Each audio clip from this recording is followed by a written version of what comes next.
Essequibo 99.1 FM. Burby's 99.5 FM. Kaieteur Radio.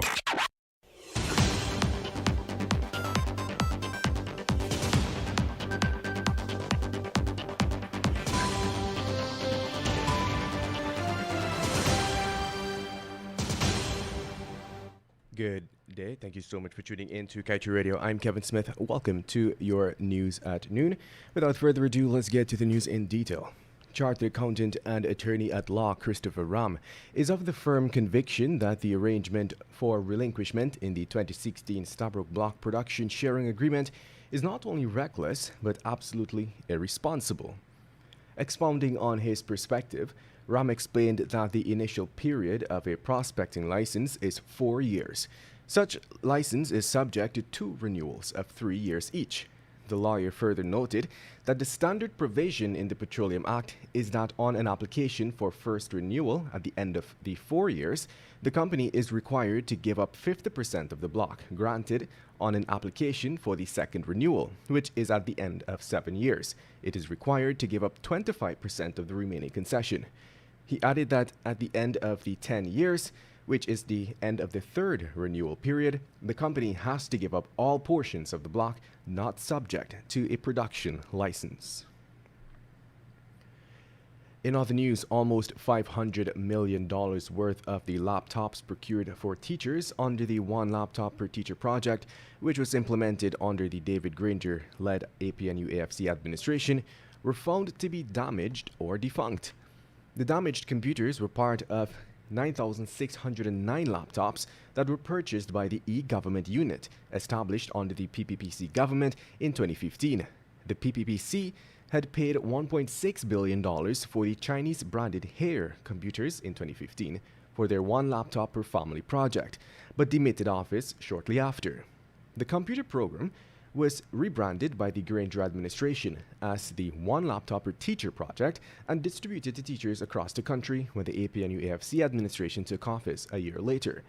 It was, however, discovered that hundreds of the computers were damaged and not functioning. The issue came up for discussion before the Parliamentary Public Accounts Committee yesterday, where it was noted that no steps were taken by the government to be compensated for $495 million worth of damaged computers bought from the Chinese company. And now let's tell you, the government has been pleading with oil and gas companies to hire workers who have been laid off by Kaieteur. At least this was what the minister within the Ministry of Public Works, Theodat Indar, revealed. He was at the time attending a career fair hosted by Guyana Shorebase Inc. at the Eidflood Community Center ground. He told DPI that his government is encouraging companies in the oil industry to seek out areas that would allow persons who have been laid off by Kaieteur to be employed. The fair, currently being hosted by the Shorebase, which began on September at the Providence Stadium, is seeking to recruit 150 persons to work with the company. Indar had said that the Shorebase had approached the government for advice on where it could look for workers to fill those spots. The minister said that he told them that the best place to recruit persons is from the quote-unquote catchment area where Kaieteur had lost workers. And moving on. With over $160 million already spent on the Chedi Jagan International Airport's expansion project, the government is prepared to spend even more money to facilitate rehabilitation and construction works at the country's main port of entry. The Ministry of Public Works recently released a notice inviting sealed bids for the construction and rehabilitation works of VIP, new and existing commercial buildings at the Chedi Jagan International Airport Corporation. The ministry noted that this project is estimated to cost $612.5 million Ghana dollars. Bidding will be conducted through the national competitive bidding procedure specified in the Procurement Act. Bids for this project are slated to open on October 21st, 2021. And moving on, police are investigating the alleged rape of 3 teenagers, 15 and 17-year-old brothers and a 16-year-old boy from Quarantine, Region 6. The man whom the allegations were leveled against was arrested on Sunday and is assisting with the investigations. Reports are that during 2020 and between January 1st, 2021 and October 8th, 2021, the act was allegedly committed on the boys against their will by a 39-year-old suspect. The victims have told the police that the suspect is known to them personally and they would frequent his home upon the request to do chores. Permission was granted by their parents. However, on several occasions, separately, the victims alleged that they were threatened at knife point by the suspect before he committed the act. They stated that they were scared to confide in anyone about what took place at the house because of the threats from the suspect. You're listening to Kaieteur Radio 99.1 and, of course, 99.5 FM. We will return after the break.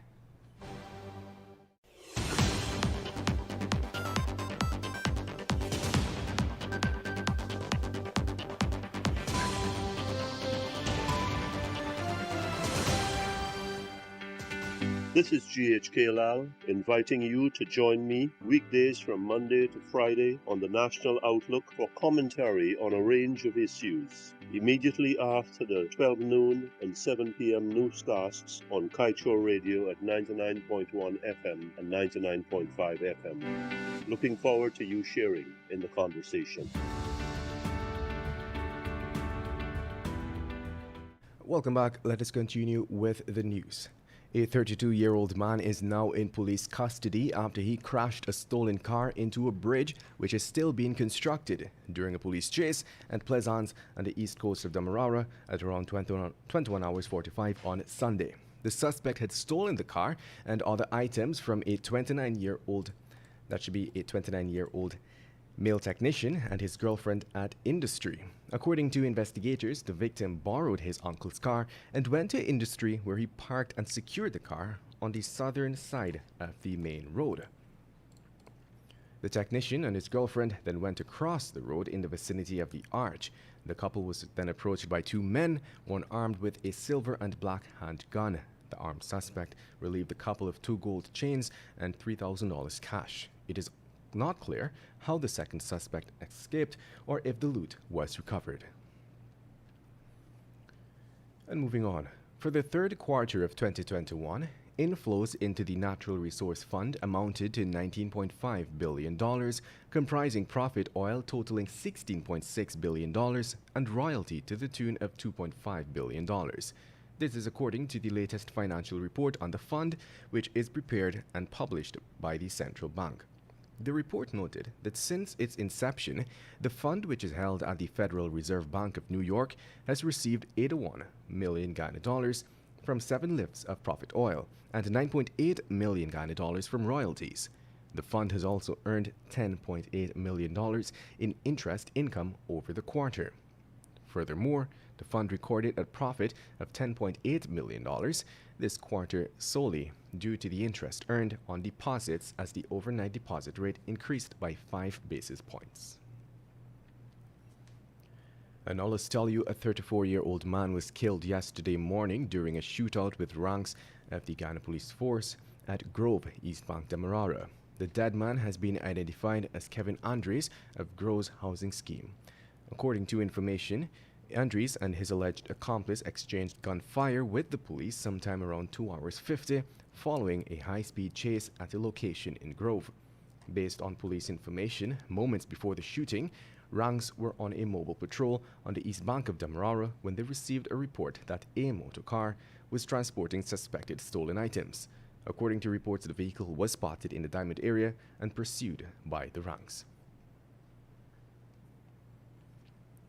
And more troubling news, a mayor of Rose Hall Town has once again caught himself in another incident, hot on the heels of a previous one in which a man threatened to kill him. Mayor Dave Budu was this time around assaulted by a Gawu field officer and councillor on Sunday at the Hampshire Civic Centre. Police in a statement said that the incident occurred at approximately 11 hours 50 after the conclusion of a meeting that was attended by the Minister of Local Government, Nigel Dharamlal. According to police, the mayor indicated that on the day in question, he was at a meeting at the Hampshire Civic Centre with the minister and the Neighbourhood Democratic Council, councillors from Kilcoy, Hampshire, and Rose Hall Town. He said that there was a discussion about drainage and irrigation, and upon conclusion of that meeting, he and the suspect got into an argument. He reportedly told the police that the argument was premised on the cleaning of the Williamsburg Street located in the Carrington area and that the suspect became annoyed and began to verbally abuse him. It was alleged that by Boodoo, that the suspect dealt him a cuff to the back of his neck after calling him a quote-unquote waste man. And with that, we've come to the end of today's newscast. But before we wrap things up, let's head over to page 7 of the Kaieteur News, dedicated to, of course, being blunt. Guyana is now benefiting from Japan's gift of 23 viral NRA test kits that can enable 5,750 tests for COVID-19. But no Guyanese should believe that Japan is doing this out of the kindness of its heart. Japan is doing this so that it has chips to cash in when the big business opportunities come up for participating. They will say, "We were there for Guyana." Bottom line is, everybody wants to be our friend. Everyone. Everybody is using us, from local leaders to foreign powers. And with that, we've come to the end of today's news at noon. I'm Kevin Smith. Thank you for listening. Want value for your advertising dollar? Then place your ads on Kaieteur Radio's newscasts. Streamed live on 6 different mediums, reaching hundreds of thousands. Advertise today and watch your dollar grow. Call us on 225-8465 or 226-8210 today. I am Glenn Lal, and I have some beautiful things to share with you guys. Fellow Guyanese, this land has become super rich